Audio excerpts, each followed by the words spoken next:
And hello, everybody, and welcome to the Movie Pit Podcast. I'm your host, Christian.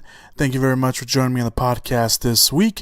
Of course, this is the Movie Pit, where we talk about all the latest breaking movie news that has come out throughout the week.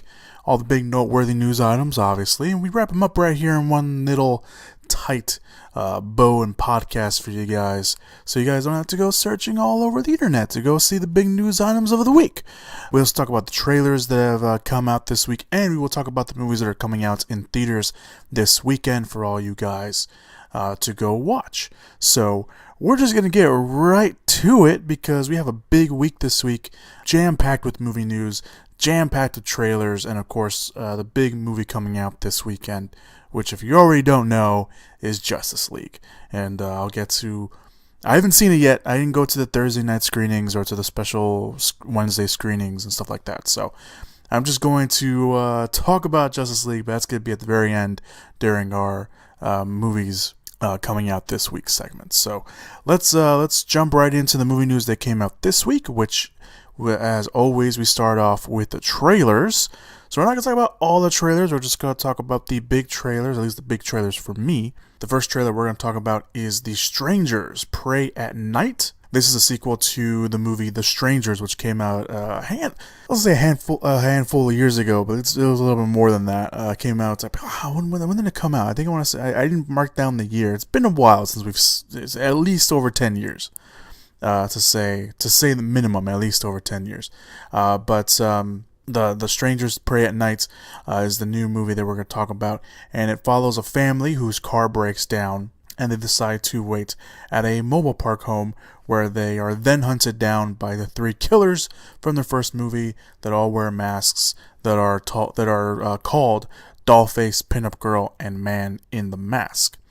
I was a really big fan of the first movie, although I don't know when it came out, but I'm a big fan of the first movie, so my excitement level for the sequel was always at a high. And the sequel has been talked about for a while now. It's one of those sequels that was like, yeah, it's happening, and then it's like, oh yeah, it's not happening this year. It's probably maybe next year. Maybe next year. So it was one of these movies that was always talked about, and it just never came out. So when the sequel was announced, I think I mentioned this when we first talked about the sequel on the podcast. I'm very cautiously optimistic for the sequel. I know the director and writer for the first film, Brian Bertino, is coming back to write this movie. He's not directing it. The person directing it this time around is Johannes Roberts, who directed 47 Meters Down earlier this year, the shark movie with Mandy Moore. If you watched it, if you didn't watch it, and you needed a reminder of what it was, that's what it was. And yeah, so the movie stars Christina Hendricks, Bailey Madison, Lewis Pullman, and Martin Henderson. They are playing the family in the movie, and the trailer it's really more of a teaser. But the teaser works okay. You know, there's that shot at the beginning where I assume this is Bailey Madison's character. She's trying to start up a car, and all of a sudden another car pulls up behind her, and it's the man in the mask, and he starts playing, I think We're Alone Now, the Cyndi Lauper version, and he just pumps it up, and it just kicks, the trailer off, and you get all these brief little shots and stuff like that. It seems like there's this really, just visually there's this really cool shot of I assume it's an extended scene of the beginning where it's Bailey Madison's character, and it looks like she's on a bridge, and there's a car burning behind her. So that was a really cool shot to me. There's another shot where there's a character running in the pool, and I watched the teaser twice now, and I still couldn't figure out who it was, but there was someone in the pool, and it looks like one of the strangers is behind him with a knife, and it doesn't look like it's gonna end too well for that guy. But yeah, I mean I've been looking forward to this teaser, and a lot of fans have been looking forward to this teaser for a while, and or this movie for a while, I should say. And now that we have a teaser for it, it will come out next year. It comes out March 9th next year. I'm still cautiously optimistic that the movie will be good, but I don't know. We'll have to wait and see for that. So Alright, so that was the first trailer. The next trailer that came out is, we're sticking to the horror genre here for these first two trailers. The first trailer for A Quiet Place has been released. It is a movie that is directed and stars John Krasinski, who stars alongside his wife, Emily Blunt, his real-life wife. Emily Blunt is in the movie. Now, they play a family with two children who are in the woods who have to live in silence unless they summon a threat that is very sensitive to sound. I have to say the teaser is pretty damn good, and I will admit, for the most part, the beginning of the teaser is kind of quiet, and you learn pretty early on that these characters don't talk to each other because they're talking in sign language, or it looks like they're talking in sign language, and all of a sudden, you have these two kids playing like a game. I forgot what they were playing, but they were playing a game, and one of them knocks over something, and just the sound of it. And I usually play the trailers kind of loud on my laptop anyway, but just the sound of it after being, and the trailer's not completely quiet. There's a score underneath everything, but at that point, it's just all quiet, and all of a sudden something gets knocked down, and it did jolt me. It did shake me a little bit. I was like, I was not expecting that. So it looks like sound is going to play a very important factor in the movie, and even in the trailer, it looks like, I forgot the logline for it, but it's they're basically saying, they can't hunt you if they can't see you, or something along those lines. I already forgot what it was, but it works. It works for what the movie was trying to do, and it's a really cool, awesome teaser. I highly recommend you go watch it. Go watch it at full volume, because I want you to be freaked out as I was when that thing tipped over. But it's a good teaser. It looks like a good movie. It does. It really does. So, A Quiet Place opens next year on April 6th. So we'll obviously be talking more about that when it comes out. The first trailer for the adaptation of the video game Rampage with Dwayne Johnson has been released. The movie stars Dwayne Johnson as am I gonna say this right? I don't know. Primatologist. Maybe. Yeah, maybe. Do I get credit for trying? Named Davis, who shares a close bond with George, an intelligent silverback gorilla that he saved when he was young. Their bond is tested when a genetic experiment transformed George into a gigantic raging monster. To make matters worse, when the government gets involved and transport George, he escapes and meets other genetically changed animals and starts to tear cities apart. It's up to Davis and a genetic engineer, played by Naomi Harris, to find an antidote and save the animals, George, and the world. So, we've talked about Rampage on the podcast before, and I've talked about it. And I've known about this project for a while now when it was first announced, and now seeing footage of it for the first time, I don't know. I mean, it looks okay. I think I like the fact more that it is focusing a little bit more on the relationship and the bond between Johnson's character and George, and knowing that George is actually a motion capture animal and not a fully CGI character. I mean, he is a CGI character, but at least he's done, doing motion capture and not, just a fully CGI character like the wolf that we see in the trailer later on, or the crocodile that we see in the later part of the trailer as well.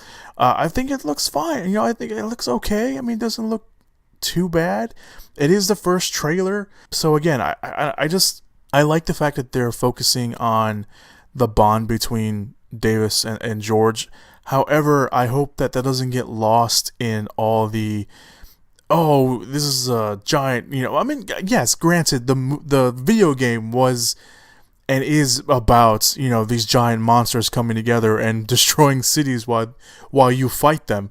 But, and having already, gone through and seen a movie where everything gets destroyed and not turning out well, I'm looking at you, Geostorm.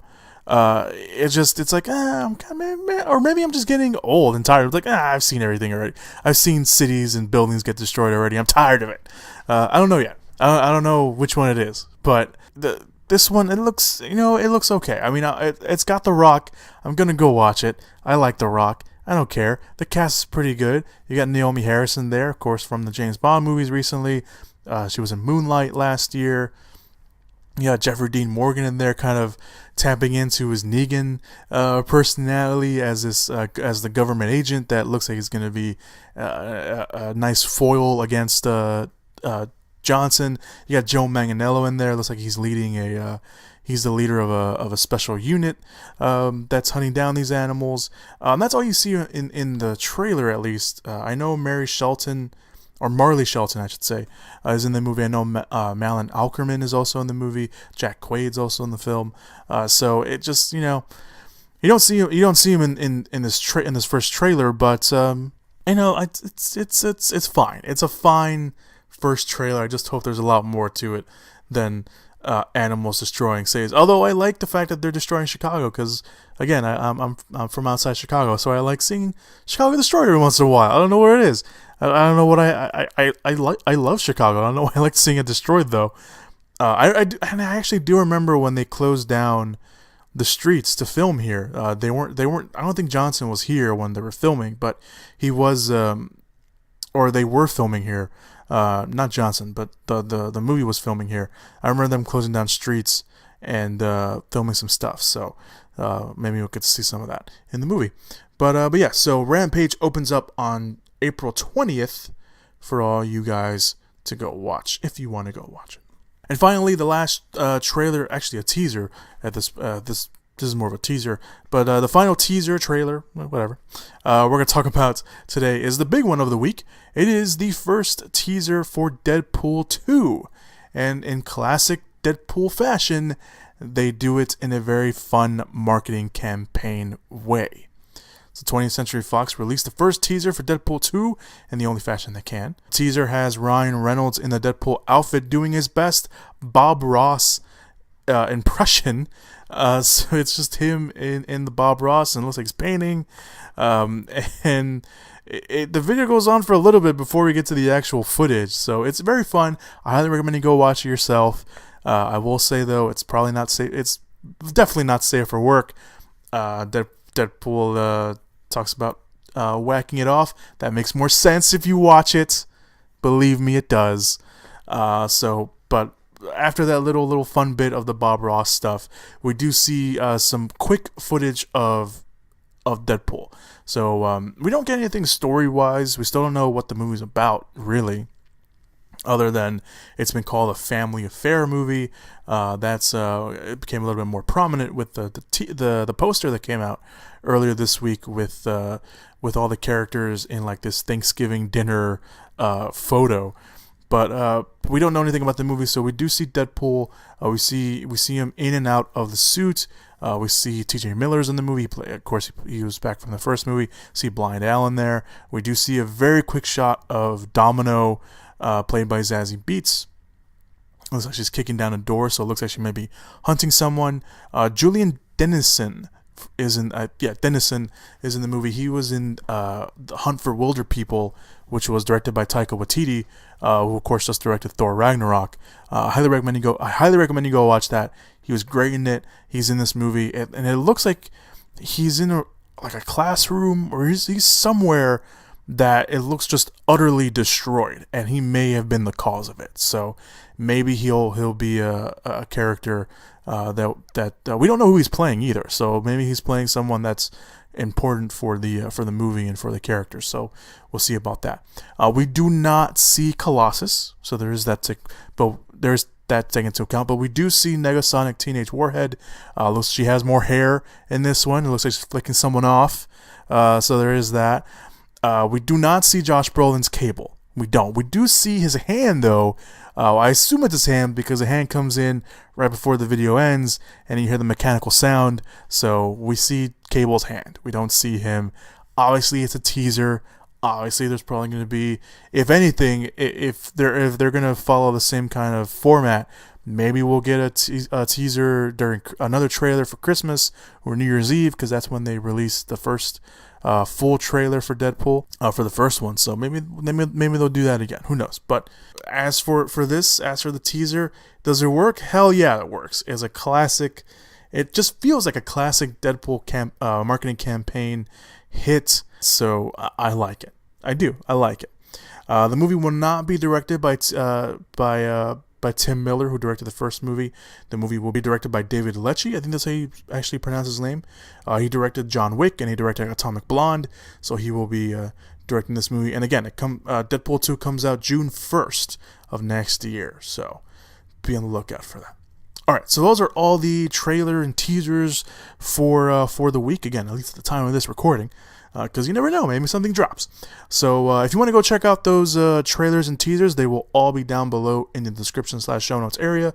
All the links to them are down there. We also have some other trailers that I didn't talk about that are down there as well. One of them, I just want to mention one because it's so utterly ridiculous. It's a movie called I think it's called The Road Movie. Yeah, I think it's called The Road Movie, and it is a compilation of all the Russian dashcam videos that have been released online. So someone actually took all these Russian dashcam videos and put them into one movie and is going to release it out in theaters. I think it comes out next year. I don't actually know when it comes out. I forgot to mark down the release date, but yeah. If you want to go check that out, you can. Apparently the movie's screened in a few places already, so I don't know. Well, go check it out, I guess. I don't know. So there you go. All right, so let's move on to this week's news items. Like I mentioned at the beginning of the podcast, it was a very busy week this week, so bear with me on some of these news items.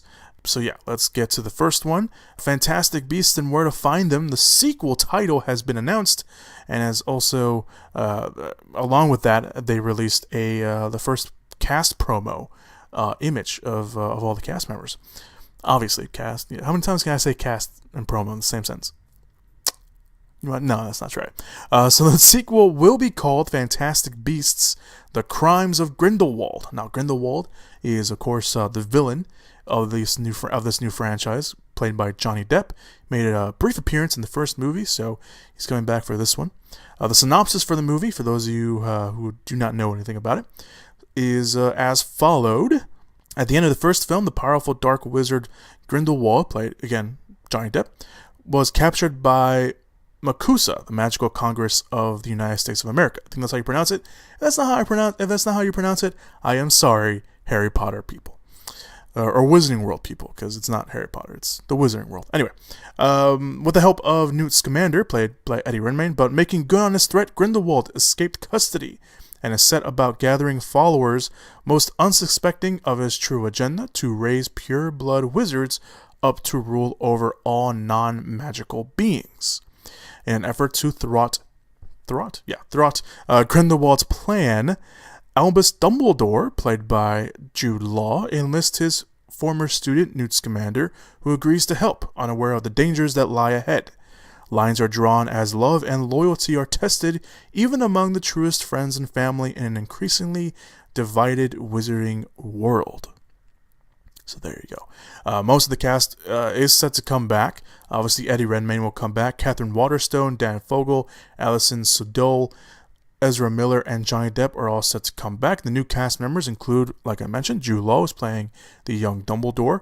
Callum Turner, who is playing Newt Scamander's war hero brother in the movie. Claudia Kim, who's playing a character with a blood curse that destines her to ultimately transform into a beast, although no word yet on what that beast is. Zoe Kravitz, who was teased in the first movie, she will be playing a fully fleshed out character here in Lita Lestrange, who was romantically linked with Newt. Again, that was a tease, and is now with Newt's brother Theseus. That's the name of the character. And yeah, those are the brand new the new characters that we have here. Fantastic Beasts: The Crimes of Grindelwald will open on November 16th next year. So there you go. I guess I was a fan of the first movie. I thought it was okay. I didn't find anything special. I think it had some pacing issues for sure, but I like the Harry Potter stuff. I'm not the biggest Wizarding World knowledge knower that I know a lot of people out there are. So I'm not gonna try to admit that, but it was a fine movie. Again, it had its missteps, but for the most part, it worked for me. I am I mean, I wouldn't say I'm excited for the new movie, but I am gonna go watch it. But I don't know, we'll see what happens. Maybe if I see the first trailer, it's like, oh yeah, okay, yeah, I'm excited now. So we'll see what happens. The movie comes out next year. We'll probably get a trailer maybe sometime before the summer, I'm assuming. All right, so let's move on to the next movie news item: Disney's Prince Charming movie. Yes, you heard me. Disney is developing a Prince Charming movie. It gets a writer. Now Disney is moving forward with their movie about Prince Charming. The project will be written now by Steven Chbosky, I think that's how you say his last name, who is eyeing to also direct the project if all things work out. Now, the movie will be a reimagining of the classic take on the fairy and folktale trope. The story takes a look at the iconic prince from the point of view of his brother, who never quite lived up to the family name. So this is a pretty interesting take, I guess. This would be kind of interesting take. Obviously, it all comes down to the execution of things. But I don't know. I mean, do we need a Prince Charming movie? Probably not. Let's put it that way. And we'll be talking about movies that probably don't need to be made within the realm of franchises. We'll talk about that later. But do we need one? No, I don't think so. But if the execution is great and the concept is awesome, then maybe. The concept sounds okay, but I don't know if we need it. But again, it all comes down to execution. So, Chbosky does have some history with Disney. He did do some script work on the live-action Beauty and the Beast movie. He also has a new movie coming out called Wonder, which comes out this week. Talk about that later in this week's releases segment of the podcast. But that is getting good reviews, so maybe he will end up directing the movie. Who knows? So there you go. Everything obviously is still in the early stages of it, so be on the lookout for that. All right, moving on to the next movie news item, which rather sounds really, really cool and really exciting. The It screenwriter is set to write the Are You Afraid of the Dark movie. Now, Paramount Players, which is a new division over at Paramount Pictures that focuses on contemporary talent and properties for younger audiences, has hired writer Gary Dauberman, who wrote Annabelle Creation and It, and also wrote the upcoming horror film that comes out next year called The Nun, which is another Conjuring spinoff movie, has been hired to write the script for the adaptation of Are You Afraid of the Dark. Now, the property, for those of you guys that don't know, is an anthology series, or was an anthology series, on Nickelodeon during 1992 through 1996. The project did get rebooted for a season-long series in 1999, but that was not as beloved as the original series that came out. Now, the original series, or the series itself in general, was set around a group of kids who call themselves the Midnight Society, and will tell various scary stories, some of which were based on fairy tales and urban legends, but with an added modern twist. So this is pretty cool. And Dauberman did later come out and comment on the project, saying that he was going to honor the, quote, darker, scarier tone of the show, which was really groundbreaking for Nickelodeon at the time. I hope the Midnight Society approves, end quote. So there you go. He's still going to keep the roots of the show. And obviously, this is still in the early stages of everything, but I think this is a tremendous first move, a great first step in getting this project off the ground. Dauberman, like I mentioned, he wrote Annabelle Creation, he wrote It, arguably two of the biggest horror movies to come out this year, financially and critically. So I think this is a great move for them to do. And you have a brand name like Are You Afraid of the Dark, a show that fans still remember and still say that show creeped me out as a kid. And if you haven't watched any of the episodes of Are You Afraid of the Dark, I highly recommend you go try to find some of those episodes and watch the series, because it was pretty good. And again, some of it might be a little dated. Obviously, it's the 90s, but I haven't seen anything from Are You Afraid of the Dark in a while either, but I do remember some of the episodes. But I'm going to let you go in clean and fresh-minded if you don't know anything about it. I do recommend, though, that you go at least try to find some episodes on it. So there you go. Are You Afraid of the Dark is getting a movie. Again, great first step for them to get this off the ground. All right, let's try to get at least one casting story in the podcast this week, and that is that Detective Pikachu, the movie, has finally found its lead. The live-action Pokemon movie, which again will be Detective Pikachu, has found its lead. Legendary Pictures has cast Justice Smith from Paper Towns and Netflix's show The Get Down. He will play the lead. If the movie follows pretty much the same concept as the game Detective Pikachu or Super Detective Pikachu, Smith will most likely play the human character in that game, who is able to understand this particular Pikachu, who is smarter than the other Pikachus that of his kind, and he actually helps Pokemon. This particular the human character and Pikachu help each other to solve mysteries and solve crimes. So the movie will be written by Alex Hirsch, who did the animated TV series Gravity Falls, and Nicole Perlman, who had a hand in writing Guardians of the Galaxy.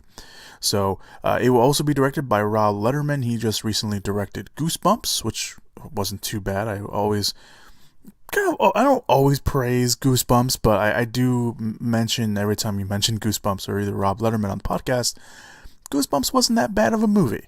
It really wasn't. So Detective Pikachu is planned as the first in a series, and with a huge brand name like Pokemon, which spanned from card games to video games to multiple TV shows and movies, a franchise will undoubtedly be in our sights because, let's face it, Pokemon is probably going to make a crap ton of money. And if it doesn't, I will be very surprised. Smith will be seen next year in 2 films, Jurassic World: The Fallen Kingdom, and will also be in an adaptation of David Lethiel's book Every Day. So both of those movies will come out next year. As for Justice Smith, I've only seen him in Paper Towns. I have not seen The Get Down on Netflix. I heard it was very good. I heard he's good in it, but I've only seen him in Paper Towns. He had a small supporting role in there, playing one of the best friends of the main character, and he was pretty funny in that role. He was pretty good. And like I said, I've been hearing some great things about him on The Get Down, even though The Get Down's not getting another season, but I did hear good things about his character on the show. So this is a huge get for Legendary and for Justice Smith, especially if a franchise is on our sites. So congratulations to him for getting potentially his own franchise now. So there you go. That's our casting updates for the podcast this week. I wanted to get at least one in. There have, of course, been other casting updates that are up on the Facebook page. But yeah, I wanted to get at least one in, and why not talk about Detective Pikachu? I'm not down with the idea of a full-blown Pokemon movie being a Detective Pikachu movie, especially a live-action Pokemon movie. But I don't know. We'll see. And of course, I'm keeping it at arm's length because I don't know how the live action's gonna work out. I think I said this when it was first announced, that I hope they do something similar to how they did the Jungle Book to make the Pokemons look somewhat realistic and not completely CGI characters, although there's no animals in the world that look like Pokemon, so obviously that's going to be a bit of an uphill battle, but they've been hopefully working on trying how to figure that out. So there you go. There's your casting update for the podcast. I want to get at least one in. So all right, let's move on to the next movie news item. Fox is developing another X-Men spinoff, talking about things that maybe we don't want or shouldn't have. They're developing an X-Men spinoff on Multiple Man, with James Franco eyed to star. What? So this also goes into the label of what the hell is going on movie news item. 20th Century Fox is developing another X-Men spinoff with the character of Multiple Man, and surprisingly, they are eyeing James Franco. Now, the movie will be written by Alan Heinberg, who was one of the writers on Wonder Woman, and it will be produced by X-Men franchise producer Simon Kinberg, obviously, since he is the X-Men franchise producer. He's also making his directorial debut with X-Men Dark Phoenix that comes out next year, so be aware of that as well. And will also be produced by James Franco and his Genre Films banner. Now, the idea apparently came when Franco and Kinberg, they've been recently working together on another film called The Hardy Men, which was written by Kinberg and is eyeing James and Dave Franco to star. And the Hardy Men is actually follows the grown-up versions of the Hardy Boys. No, not the wrestlers, the 80s book series Hardy Boys. If you don't know who the Hardy Boys are, again, not the wrestlers, the fictional characters, go look that up. You'll be quite surprised. So, for those of you who don't know the character, I'm just saying Multiple Man, like some of you guys know. Multiple Man, whose real name is Jamie Madrox, he has the power, obviously, as you can tell from his character name, to make multiple clones of himself. The character has been seen on the big screen before. He was played by Eric Dane in X-Men: The Last Stand. If you try to erase X-Men: The Last Stand from your memory, I understand that, but I just want to let you know that the character was in X-Men: The Last Stand. And the character in the comics himself, his father moved him to a remote farm. This is kind of basic history. His father moved him to a remote farm so he can learn how to use his powers. Professor X actually gave him a suit that can control his powers. But throughout the course of the character's history in the comics, he's gone from being a good guy to a bad guy, and he's had multiple encounters with the X-Men and the Fantastic Four, again, in the comics. So I don't know how or why or what they're going to do with the movie. I don't know. And the fact that they're going with James Franco, of all people, to play the character of Multiple Man, it's an interesting and very surprising choice for everything all around. Like, why are they doing the movie? Why James Franco? Why is any of this happening? Really?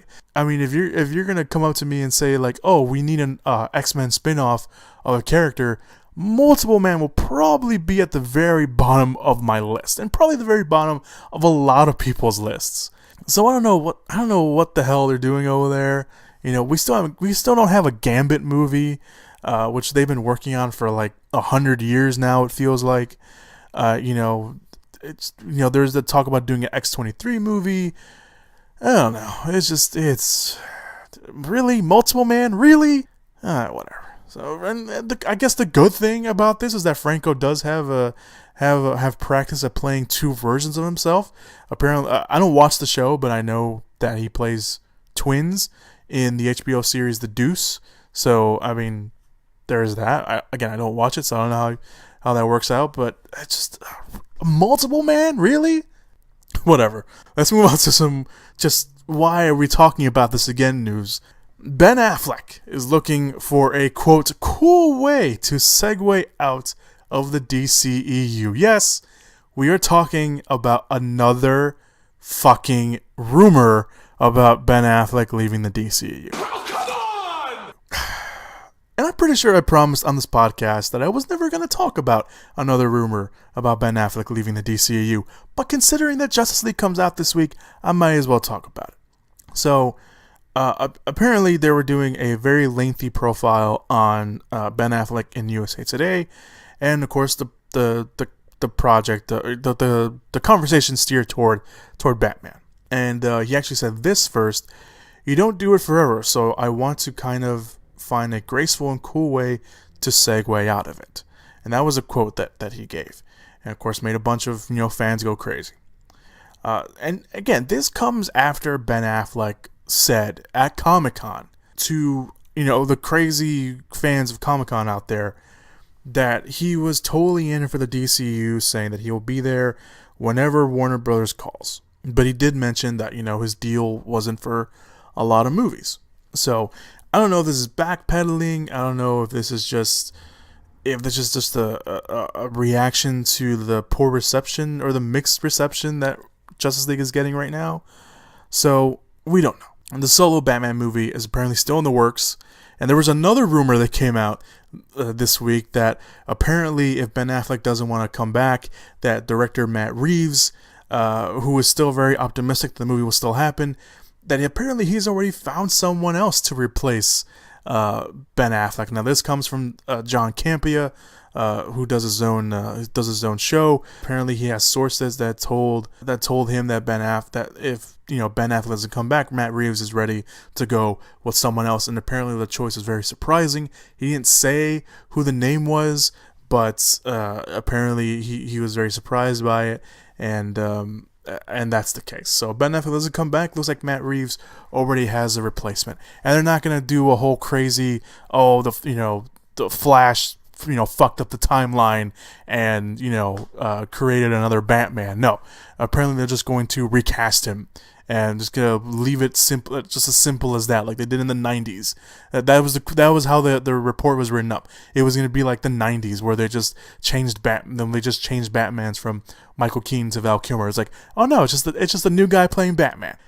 I don't care about. I mentioned this before when we talked about the Ben Affleck rumor. The Ben Affleck rumors a while back. I don't care. If Ben Affleck doesn't want to play Batman anymore, fine. Just, don't make it a thing where it feels like every month again, especially now that Justice League has been coming out, or has been, leading to the weeks of it coming out. There's been rumors of Ben Affleck leaving. If he wants to leave, let him leave. Who cares? You didn't like Ben Affleck when he first signed on to play Batman. I want to stop reading these rumors, and I want to stop. I don't even read all the rumors. I just see the headlines. I'm like, God damn it! I don't care. If he leaves, then hopefully whoever they get is a great choice. I was on board. I was on board the Ben Affleck playing Bruce Wayne Batman train. Everyone came aboard afterwards after seeing Batman v Superman. I was on it. I was probably the conductor for that train of Ben Affleck playing Batman, and I liked him as Batman in Batman v Superman: Dawn of Justice, except for the whole Martha scene. But other than that, I liked him as Ben Affleck as Batman. I don't know what he's gonna do in Justice League. Again, I haven't seen it yet. I haven't read any real reviews on it, so I don't know. Let's just enjoy Ben Affleck as Batman for as long as he's here. And if he wants out, if he passes the baton of Batman to someone else, like a Nightwing or, like a Terry McGinnis for Batman Beyond, then so be it. At least this will stop, people complaining about Batman for the time being. Let's move on. I'm done with that. I'm done with that subject. Oh, and by the way, just in case you don't know who, if you want to know who the name is, it was Jake Gyllenhaal. That's who they were referring to in the rumor. It's only a rumor. All right, let's move on to the next DCEU news item. I can't talk now, apparently. A little more of a brighter side of the DCEU. Wonder Woman 2. Wonder Woman 2 actually just recently changed its release date. It was supposed to come out in 2019. It will still come out in 2019. That made it sound like it was changing years. No, it's still coming out in 2019. It was supposed to come out on December 13th. However, they moved it to November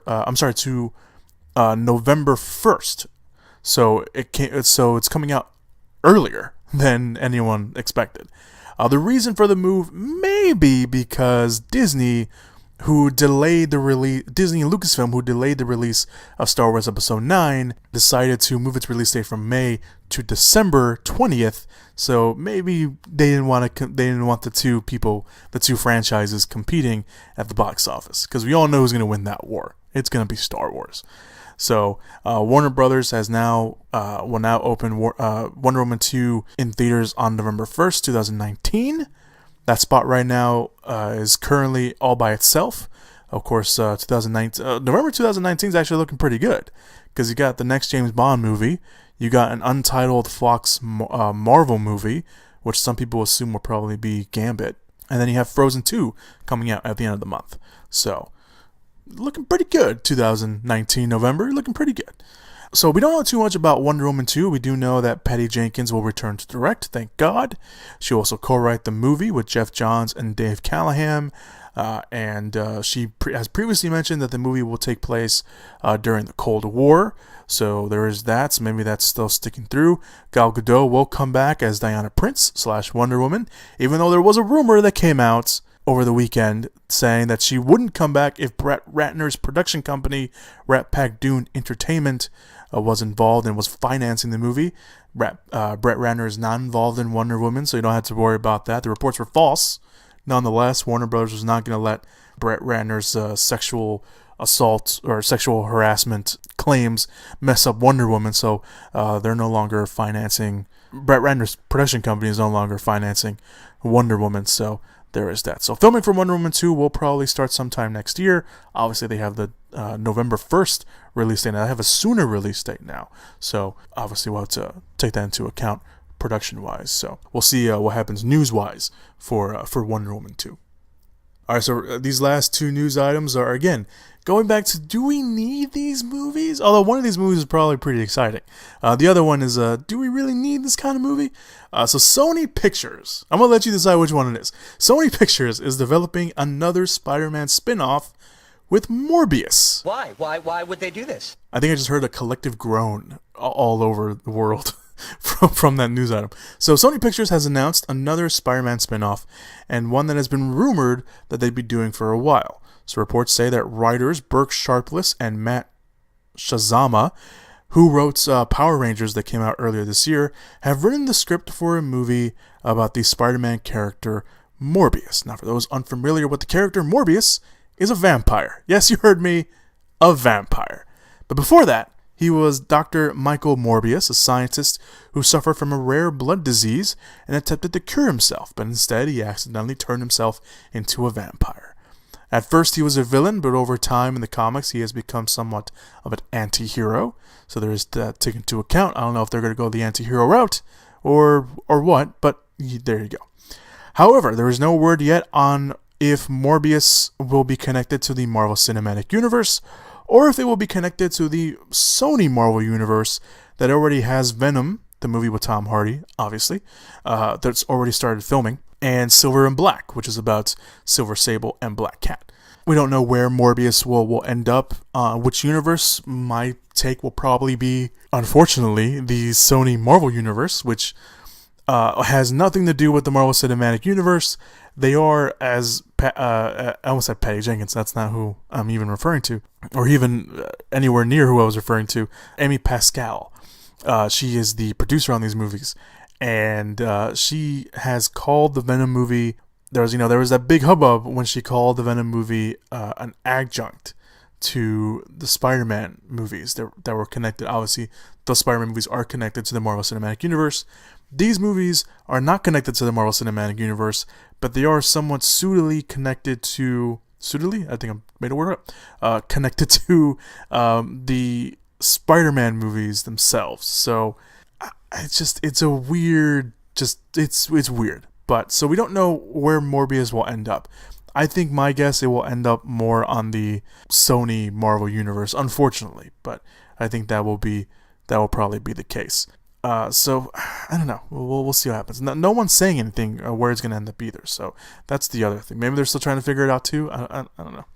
On a little fun note, I guess if you want to call it this, Sharpless and Sazama have already done a vampire movie. They wrote Dracula Untold.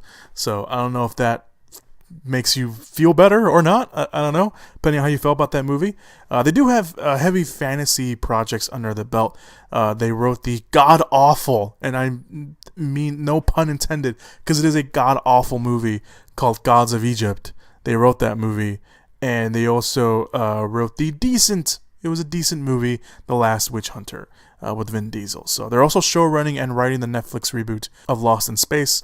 So there is that. So they're getting their work done. But as for a Morbius movie, again, if it's not connected to the Marvel Cinematic Universe, I don't know. I think if anything, Venom should definitely be connected to the Marvel Cinematic Universe, and I think even Silver and Black should be connected to the Marvel Cinematic Universe, especially considering that Silver Sable is a intergalactic bounty hunter, and obviously, Marvel has already toyed around with the intergalactic part of their universe. So, but Morbius, I can see Morbius kind of being like an offshoot of these movies, but at the same time, it's like, do we need a Morbius movie? Do we really need one? And how is it going to work out? I don't know. We'll see. We'll find out, I guess. All right, so let's move on to the last movie news item of the week. For me, this is kind of just, I don't know if this is the biggest news item of the week. I think it's just the movie news item that I want to see how people react. Illumination is working with Nintendo to make an animated Super Mario movie. It's me, Mario! That's right, boys and girls. The studio behind Despicable Me, Minions, The Secret Life of Pets, and Sing is working with Nintendo to make an animated feature film of Super Mario. Apparently, negotiations have been going on for about a year now, but nothing is official. So if the deal does go through, though, everything is going to be a one-picture deal. So this little deal they got going on, if Illumination and Nintendo do, again, work something out, it's going to be one movie, and then they're going to decide whether or not how that movie does and how they work together to continue making the Mario movies into a franchise over at Illumination Studios. That being said, considering that everything is in, early development, we probably won't hear anything about a Super Mario movie for a while, especially if the deal goes through. And even if the deal doesn't go through, I'm pretty sure we'll never hear anything about a Super Mario movie ever again. So, of course, we all remember, and I don't care what anyone says, because let's face it, this movie was an abomination for the eyes, for the ears, for anything. The Super Mario Brothers movie that came out in 1993, 25 years ago, it sucked. I don't care what anyone says, it sucked. So it looks like enough time has passed that Mario can return to the big screen. And thankfully it's an animated form, because you can get away with a lot more with animated movies. I don't think another live action movie, I don't think Mario can take another live action movie, but I think it works better a lot more in animated form. And it helps that the new Mario movie is doing gangbusters right now. Super Mario Odyssey, for those of you who don't know. And this is kind of a big news, because Nintendo has been known for being very controlling and very protective of their properties, pretty much because of Super Mario Brothers, because it was such an atrocity, and production-wise too. Production-wise, it was a total mess. You can look up the production for Super Mario Brothers, and it was filled with just. It like nothing worked, and nothing, like casting wise and like production design wise, nothing worked. I highly recommend, if you haven't read anything about the behind the scenes troubles that this movie had, I highly recommend you do, because it shows. Because again, the movie was an atrocity. But anyway, this is a big move, especially if they're willing, especially of all things, they're willing to give their poster boy another shot at the big screen in Mario. Because let's face it, Mario is the poster boy for Nintendo. Nintendo is the house that Mario built. Now, the only thing, yes, I will say the only thing that worries me about this is Illumination Entertainment. Now, I'm sure Nintendo will have a lot more creative control than they did with Super Mario Brothers, but Illumination's animation style doesn't really scream out Mario to me. I think personally, I probably would have preferred that Nintendo gone to Warner Brothers Animation, because I really like what Warner Brothers Animation has done. They do the Lego movies. They did Storks. I would have preferred they'd probably gone with them over, even over DreamWorks Animation or dare I say even Skydance Animation. I think it's Skydance Animation. But I think Warner Brothers Animation probably would have been a better fit. I mean, you could probably say Disney too. I mean, obviously Disney Animation would be a hit too, but especially with Wreck-It Ralph, obviously. But I don't know. I think Illumination Entertainment, say what you want about the movies themselves. Despicable Me, the Minions, Secret Life of Pets, Sing. Say what you want about that. I don't know. It's something about Illumination Entertainment doing a Mario movie doesn't scream out to me, because I can only imagine that they're just gonna, put in a minion in there somewhere, which I guess will be fine. I don't hate Minions. I don't want to sound like a Minion hater. I like the Minions in the Despicable Me movie, not in their own movie, because their own movie wasn't that great. But I don't know. There's just something about the combination of Mario with the Illumination Entertainment style it doesn't sit right with me. I would have gone with someone else. Again, I would have personally gone with Warner Brothers Animation. I think that would have probably been a better fit. But that's just me. What do I know? I don't run a multi-billion-dollar company. So yeah. So we'll see what happens, because Nintendo obviously has another project, another big series working in Hollywood. Detective Pikachu, their Pokemon series, is coming out. So we'll see. We'll see what happens, especially if they like what they're doing with Detective Pikachu. Maybe that's why the deal is coming through right now, doing a Mario movie. We'll see what happens. Obviously, I think Nintendo will probably have a lot more control over what happens in the Mario movie. So, what do you think? Mario deserves a second shot at the big screen? I think he does. And I think it works a lot better in an animated form. But I'm not too crazy about Illumination Entertainment. Maybe that's just me. Maybe I'm just overthinking it. I don't know. Alright, so that's all the movie news items that have come out so far this week. Obviously, if anything big drops after the podcast goes up, you are more than welcome to go to the Facebook page, facebook.com/moviepit. That is facebook.com/moviepit. There will be a link, of course, down below in the description/show notes area, like there always is. So you can go click on that. Give me a like on the Facebook page. It gives you pretty much an early preview of what we're going to talk about on the podcast. There are also news items that we don't talk about on the podcast that go up on the Facebook page, mostly for time and for flow, and for just because I sometimes don't have a lot of stuff to say about that particular news item. So be aware of that. So go check out the Facebook page. Also, while you're down there, you can go check out my WordPress account where I do spoiler-free written reviews. Haven't written anything lately. I was going to do a spoiler-free written review of Thor Ragnarok. I ended up doing a spoiler review here on the podcast. And I was going to do a review, but I actually went out of town, so couldn't do one. I will have a spoiler-free written review of Justice League written up this weekend, so I'll finally have something up there for you guys to read. Yeah, what else is down there? My personal Instagram and Twitter are down there. I also have the Twitter for the podcast. I'm trying to use that a little bit more than I have in the past since I've created it. I've had it for I think about a month now, 2 months now, and I haven't really done anything over there. So I am using it a little more than I usually have. So that is up there. That's if you want to follow me on Twitter, you can for the podcast. It's at Movie Pit Podcast. That's at Movie Pit Podcast. Again, there is a link down below, so you guys go check that out and go give me a follow over there as well. Also, what else is down there? There'll probably be something else down there too. If you want to go check that, obviously the links to the trailers are down there. There'll probably be something else down there. If anything pops up really cool, I'll put it right there as a link. While you're down there, also if you're listening to this on YouTube, there's a link to there's a link to iTunes. The podcast is over on iTunes, so I'd really appreciate it if you guys go over to iTunes, click that subscribe button, click that rating button, I'm going to leave it. I don't care. I'm not going to edit it. That rating button, and leave me a review. I will read the review here on the podcast. I really appreciate it, guys. It really shows me you guys care about the podcast, and also helps me out in the long run for on iTunes for the podcast as well. If you're listening to this on SoundCloud, please do the same as well. So wherever you're listening, just show me some love. I'd really appreciate it. Show me some love.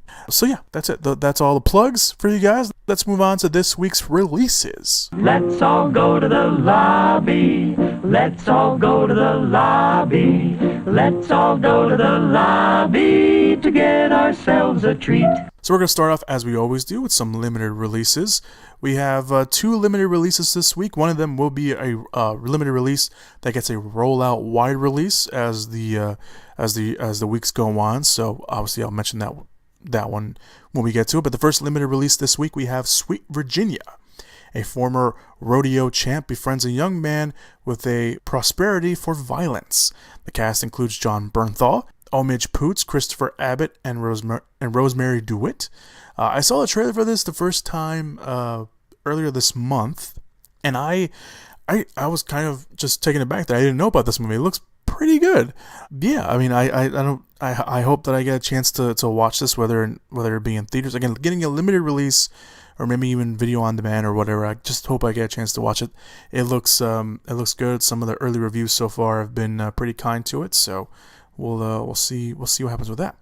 So the next limited release we have, and this is the movie that's going to be getting a rollout wide release as the weeks go on. Roman J. Israel Esquire, written and directed by Dan Gilroy, who wrote and directed as well Nightcrawler, Jake Gyllenhaal, a couple years ago. Denzel Washington stars as Roman Israel, a driven, idealistic defense attorney who through a series of events finds himself in a crisis that leads to extreme action. The film co-stars Colin Farrell and Carmen Egigo. I've seen the trailer now a lot recently, and I've been seeing a lot of TV promotions for TV ads for it as well. It doesn't look too bad. Dan Gilroy, again, directed Nightcrawler. Nightcrawler was just this movie that got under your skin, and I love what he got Jake Gyllenhaal to do in that movie. And this one, I don't know. I don't know if maybe there's like this weird fake out. I know that when they premiere the movie over at the film festivals, on the film festival circuit, that Dan Gilroy kind of took the editors and they changed the movie up. So if you manage to see the movie at the film festival on the film festival circuit, it will be different from what we see in the theaters. So I'm very interested in seeing how that turns out and what the difference is. Obviously, once I see it, I want to see if they made it better or they made it. I don't know why they would change it, but they did. So there is that. So Roman J. Israel Esquire getting a limited release this week, and will be getting a wide release as the years go on. I think it will get its final wide release around Thanksgiving. So you can take that into account, so you don't have to go far and wide to go watch this movie this week.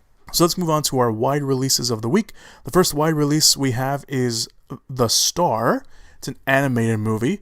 A small but brave donkey and his animal friends become unsung heroes of the first Christmas. The voice cast is really impressive. It has Zachary Levi, Gina Rodriguez, Stephen Yeun, Anthony Anderson, Kristen Chenoweth, Tyler Perry, Keegan-Michael Key, Patricia Heaton, Ving Rhames, Chris Christopherson, Tracy Morgan, Mariah Carey, Oprah, and Christopher Plummer. It is, again, it's an animated movie. It's about the animals of the first Christmas when baby Jesus was born. This movie kind of came out of nowhere, so I didn't really know what to think about it. I didn't see the trailer. I actually haven't seen the trailer. I saw a TV spot for the first time, and then I saw the trailer. So it was very weird to have that experience done for me, but it just, I don't know. I'm not interested. I put it that way. I'm not interested. Even the animation looks kind of weird, but whatever.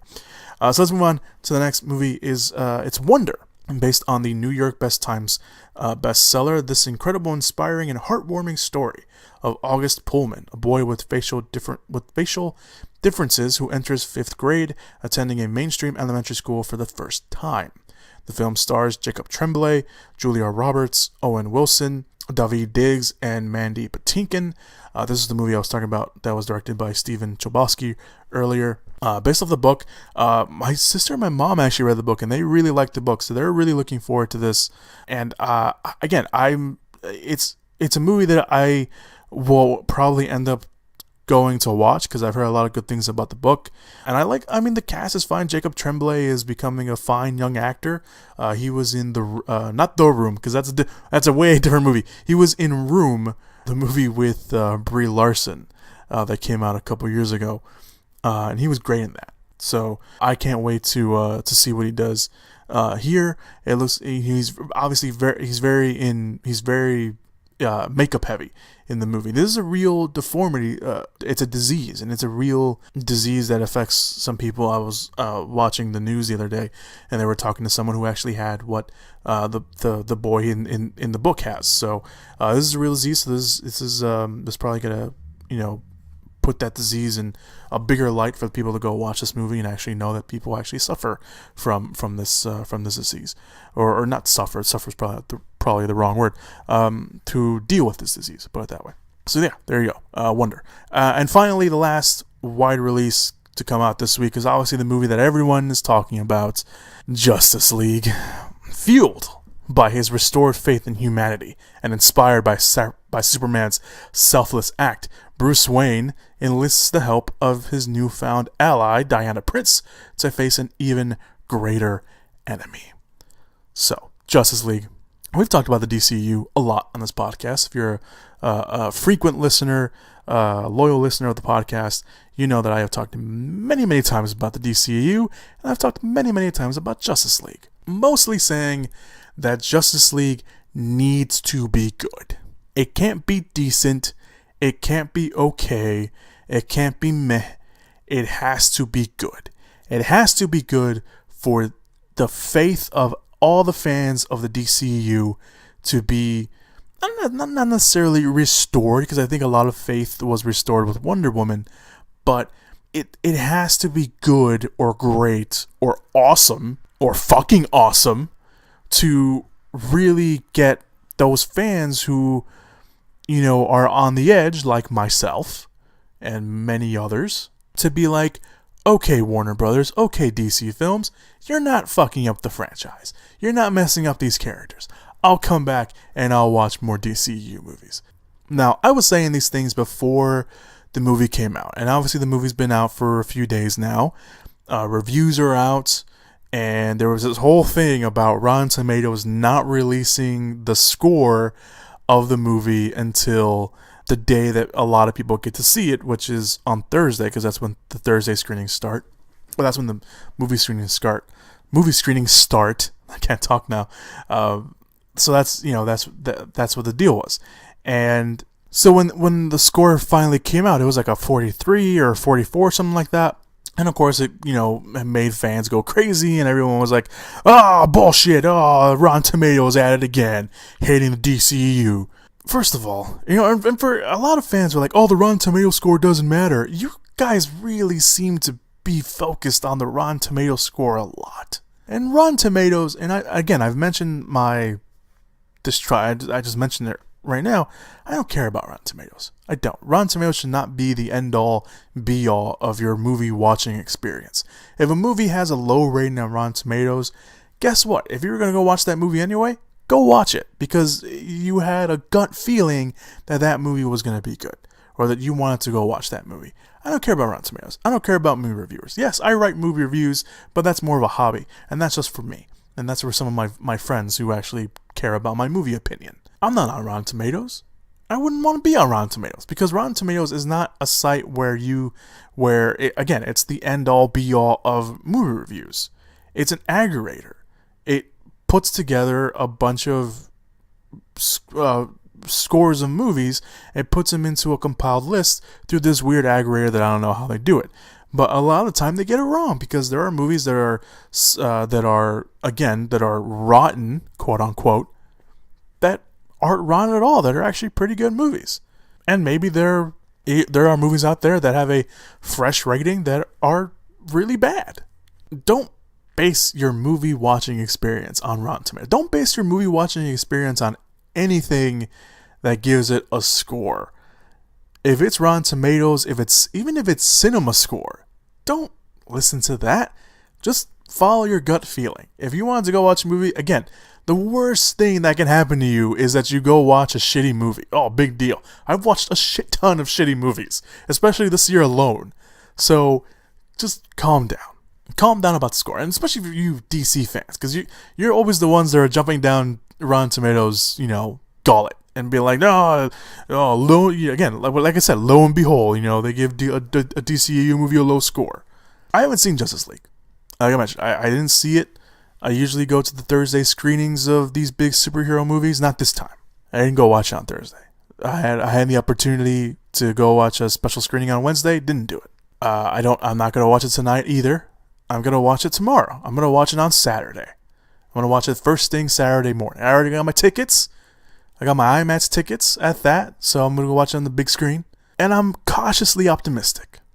I don't care what people are saying. I'm going to go judge the movie for myself. And I've mentioned on this podcast, I am very proud of the fact that I can go into a movie, even with the biggest hype in the world, that I'm so excited for. I will leave my excitement and my hype at the door, and once the movie starts, I will judge the movie for what it is, from what I see on screen. I pride myself on that, because that's not something a lot of people can do. And that's not something that a lot of people do. So my only hope is that Justice League is good. And so far from the reviews, again, they've been very mixed. You wouldn't realize that from Rotten Tomatoes, because Rotten Tomatoes has, again, the score, at least when it first got released, a 43, 44, like I mentioned. But most of them have been pretty split down the middle. Some of them are saying it's a safe superhero movie, a more safer take on the characters than Batman v Superman. Some people are saying it's a really cool Superman. A lot of people are saying that the characters are the best thing in the movie, that the character building is really good, the chemistry is great. But of course, some people are saying the opposite. Some people are saying that is not the case. Some people are saying that it sucks. I will be the judge of that, and only you can be the judge of that. So if you're gonna watch Justice League, go watch it. If you weren't gonna go watch Justice League, then you can just sit back and have at it, and see all of us kill each other over what we thought about Justice League. I hope it's good. I do. I really do. It has to be good to restore at least some of my faith in the DCEU. And it's not like, oh, if Justice League's not good, I'm not going to go watch any of the other Justice League movies or any of the other DCEU movies. No. I'm going to go watch them. I'm just going to be very less excited about going to go watch them. I hope it's good. I really do. It has to be good. Please, for the love of God, it has to be good. I know a lot of other people are excited about Justice League. I know people who are ready, just down, release the hype engine ready for Justice League. And I hope when you go watch it, or maybe if you already watched it, that you enjoyed it. My hope is that Justice League is good, because I need it to be good to restore some of my faith in the DCEU. Because right now, it doesn't matter if you're like, oh, Justice League sucked, but we got Wonder Woman. No, that is not an excuse. And that cannot be. If someone says that, I think I actually might slap them. Someone says it to my face, I will slap someone. Because this isn't about Wonder Woman. Wonder Woman had her chance. And she succeeded. This is about Justice League. This is a movie bringing all the people together. So, I don't know. I'm trying to hold back a lot of my emotions for Justice League. I said what I wanted to say. It's out. It's gonna be everything that social media talks about. So just be careful if you haven't seen it yet, or if you're holding out on spoilers, I guess. Maybe I'll do a spoiler review of Justice League next week for you guys. Probably do that. I think I'll probably do that. Yeah, that's probably what I'll do. Thank you guys. So that's it. It's Justice League coming out. Wonder, The Star. Those are your wide releases of the week. Your limited releases of the week are Roman J. Israel, which again we'll be getting a rollout of wide releases in the coming weeks, and Sweet Virginia. Alright guys, that's it. That's all I got for you guys. Thank you guys so much for joining me on the podcast this week. Like I mentioned, go check out all the plugs down below. My Instagram, the Twitters, and I do mean Twitters. My WordPress account for my spoiler-free written reviews, the Facebook page, the trailers, and any other links that I decide to put down there that are, obviously noteworthy and stuff like that. So, again, if anything breaks, big breaks, I will put it up on the Facebook page for all you guys to read. I really appreciate it if you guys go give me a like over there. I really also appreciate it if you're listening on iTunes to click that subscribe button, and also leave me a rating and review, and I will read your rating and review here on the podcast when it finally pops up. If you're listening to this on YouTube or SoundCloud, very much appreciate it if you go show me some love over there too. Be really awesome. Thank you guys so much. Next week is, of course, Thanksgiving. I think I will be releasing the podcast sooner than ever. I'll probably release it during the middle of the week because I got family coming over. So obviously I won't have enough time to do a podcast and release it at the end of the week like I always do, especially because people are traveling and it's Thanksgiving on next Thursday, I should say. Obviously because today is Friday. So yeah, the podcast will be released earlier than usual next week. Like I mentioned, I'll probably do a Justice League spoiler review for you guys. And if you guys have any questions, I did this last year, so if you guys have any questions, I'll do it again this year. If you have any questions that you want to ask me, could be anything, could be movie related, could not be movie related, you guys can ask away, and I will answer them here on the podcast. I actually got quite a few.